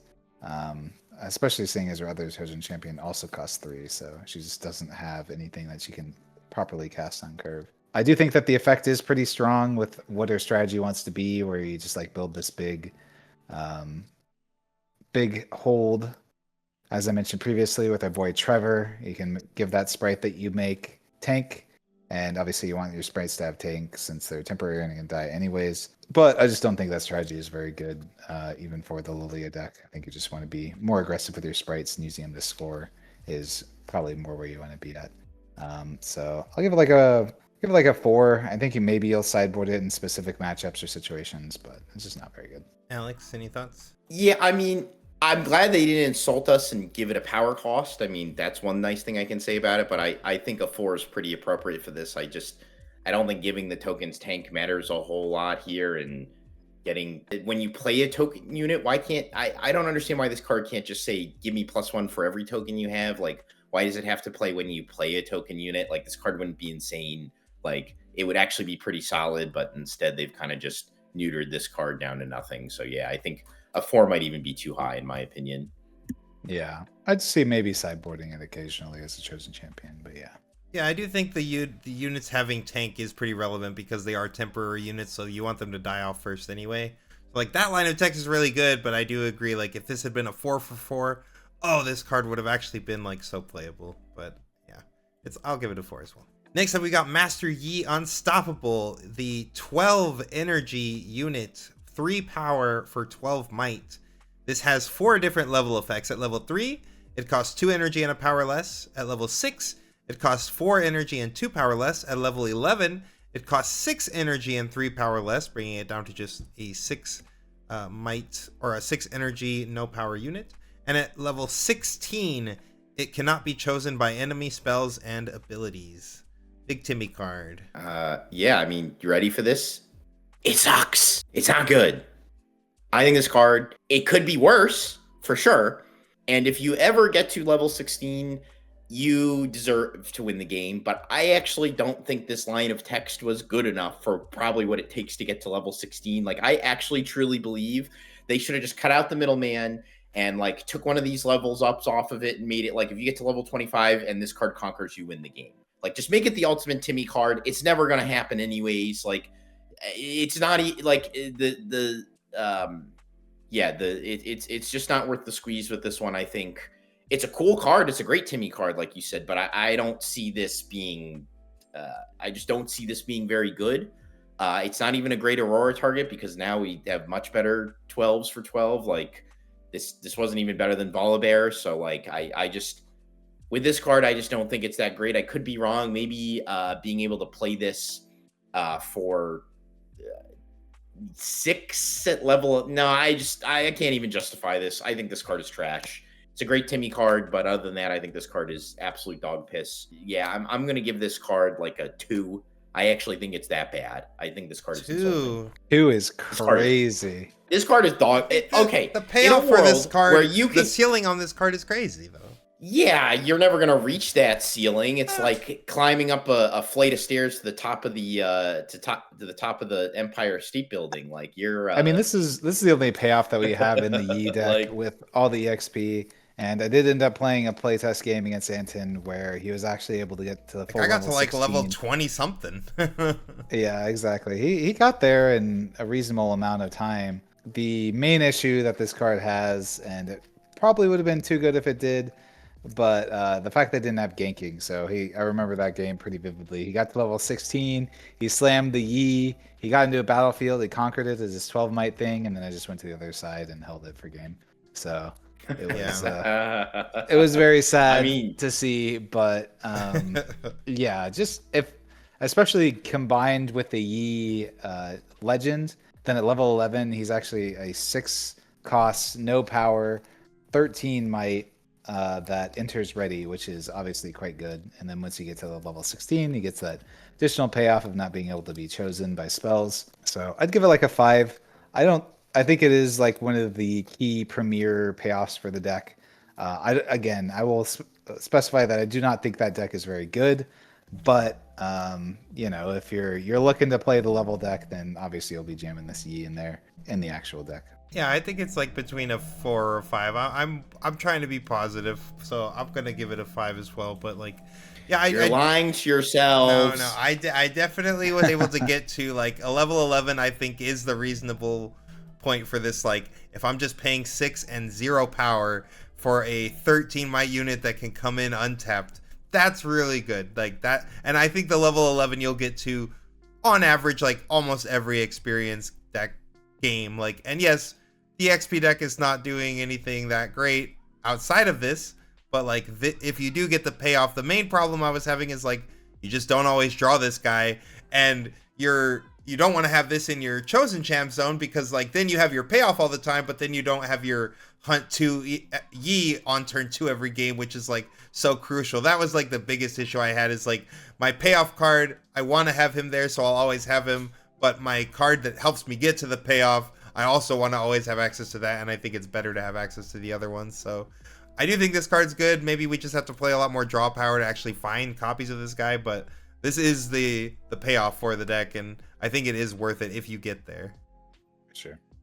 I can't wait to look my opponents right in the eyes and be like, Cole the weak, you should have played something else. Then they'll sack their Moss dog. Yeah, exactly. All right, and finally we have the Vile Maw for 8 energy and 2 power. This is an 8 might unit with ambush.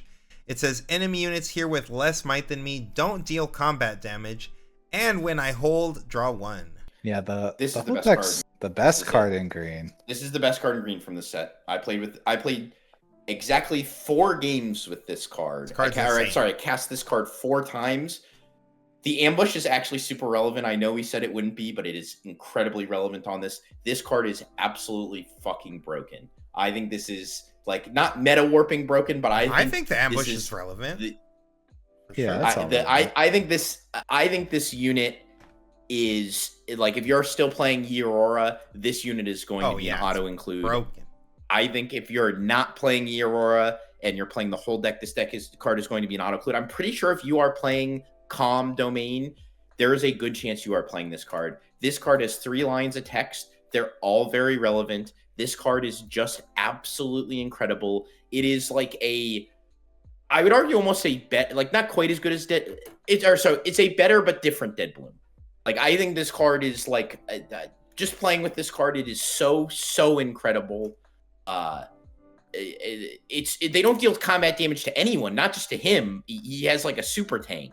Like I cannot sing the praise of this card enough. When I draw a card, just like this card is absolutely incredible. This is what I want from my bombs. When they print a bomb that is of a epic rarity, this is what I want from that. This is what I want that card to look like. This is how I want it to read. And I really think this is well designed.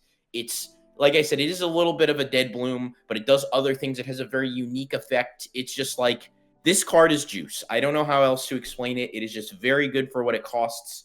I don't think it's game warping by any means, but I am going to overrate it here. I know I'm overrating it. I'm going to give this card a 9 out of 10. I think this card is incredible. Yeah, 9 is very aggressive, just given my landscape of where I think green is as a color and where I think this card will slot in.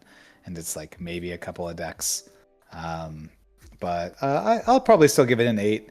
I am kind of the opposite opinion where I think this card is very warping and very polarizing because you can have a million units, but if I have a Vile Maw at each battlefield, then you literally can't ever do anything. You just lose the game unless you have a removal spell for it to get it off the board. So this is like our first card. Yeah, our first card we've seen that is that polarizing, and especially given that we're in Calm, so we have access to Not So Fast and Defy. We have Zanya's, we have Guardian Angel. It's very, very possible for somebody to just completely lock their opponents out of the game with this card, no matter how many units that their opponent has. While drawing an extra card every turn. Yeah, you draw an extra card every turn for the hold, so that you can draw into your Defies, your Not So Fast, your Wind Walls, whatever it may be. So with Vex, you draw 2 cards a turn. Yeah, exactly. And if you're on Grove of the God Willow, forget about it. It's over. So I think an 8 is about where I'd rate this card. I think it's very, very good for a lot of calm decks. Yeah, I'm more in the 8 camp myself, but I think this card's absolutely insane. I wish I had this in set 2 format when we had miracles. Like this deck would have fixed the Yi Aurora Miracle matchup 100%. Bring in all your Rasas, bring in whatever. This thing's defending for 10. None of them can deal damage to me. I'm never leaving the battlefield. I'm just holding my 3 Not So Fast for dear life. But yeah, like this card is so good. The ambush is really relevant, like we've said. Like just think of the spot where, like, say your opponent's sitting there with a big hold full of, like, I don't know, 10 might or something, and you just have like a little 2 might unit back at the base. You untap to 8. Your opponent's tapped out. You just send in your little 2 might unit. You play this guy down. They're all stunned now, and you just eat the whole board. Like, that's crazy. And now you're holding for infinite, drawing cards. Like, I just think this card is really strong. Obviously, if you're flipping these off of your Aurora for free, this is a super juice bomb to flip off of that on top of the other bombs that we're getting in this set. So yeah, I'm really hyped for this as a ramp Yi player, or just as a ramp body green-orange ramp enjoyer. This is like everything you want out of a bomb, and I'm really happy to have access okay, to hear me out on this scenario. You flip the Dead Bloom first. The Dead Bloom comes into a battlefield. Then you flip the Vile Maw. The Vile Maw gets to go in after the Dead Bloom in the same battlefield. Yeah, because you have units there. True. Yeah. So you're just like, boom, 16 might on your battlefield, crack it wide open, you deal no damage, explode, goodbye. Yeah, that would be funny. If that now, of course, it's Magic Christmas Land, but whatever. Yeah, it's a little bit less Magic Christmas Land than the White Flame play, so yeah, sure, it's relevant. And yeah, let's just finish up and see what our top cards are for this color. This is a tool, by the way, that we should have linked down in the description below, that was built by the Manch, as we mentioned, our community member. So if you guys want to do your own ratings and submit your own ratings, or like just do your own content with this, feel free. There's a link down below. Check it out. And shout out to the Manch. Yeah, Vile Maw, not surprising, our #1 green card, followed by the Scuttle Crab and Back Off. And then Yumi being the universally most hated card, followed by the 7-drop and Shadow Watcher. That's going to finish our Calm review. If you guys disagree with us, let us know in the comments below. If you want to see more videos like this, then please subscribe for more. We'll have part 4 coming very soon. See you guys next time. Challenger TCG is now powered by TopDeck.gg. TopDeck.gg is the tournament software you want to be using when hosting any tournament. It has instant pairings, a robust mobile app, integrated payments, and an easy-to-use interface, all for just $12 a month. You can get a free 14-day trial right now if you want to try out the software, and use promo code CHALLENGER for an additional month free of charge. If you decide you want to keep the software, use promo code CHALLENGER25 for a 25% discount off your yearly subscription plan.